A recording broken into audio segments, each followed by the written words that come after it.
ओम नमः शिवाय। आज आहे श्रावणातील पहिला सोमवार। सर्वांना श्रावणी सोमवारच्या खूप खूप शुभेच्छा।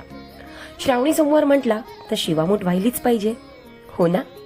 चला तर जाणून घेऊ शिवामूठ म्हणजे। सर्वप्रथम महादेवाच्या पिंडीवरती जल दुधाचा अभिषेक करून भस्म, बेल, धोत्र्याचं फूल किंवा धोत्र्याचं फळ व्हावं। या सर्व भगवान शिवांच्या आवडीच्या वस्तू आहेत हा।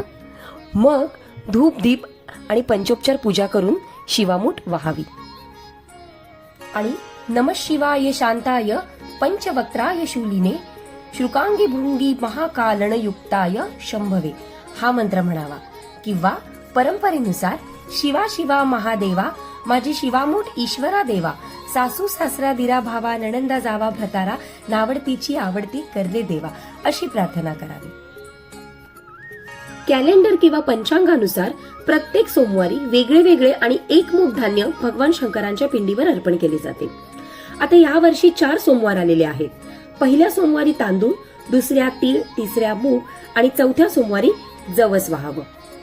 शिवामूठ वाहल्याने घरामध्ये सुख, शांतता, समृद्धी नांदते आणि जीवनातील रोगराई अडचणी दूर होतात अशी धार्मिक मान्यता आहे। तुम्हाला आजची माहिती कशी वाटली हे नक्की कमेंट करून सांगा। भेटूया परत एका नवीन विषयासोबत। तोवर स्वस्थ रहा, आनंदी रहा। श्री स्वामी समर्थ।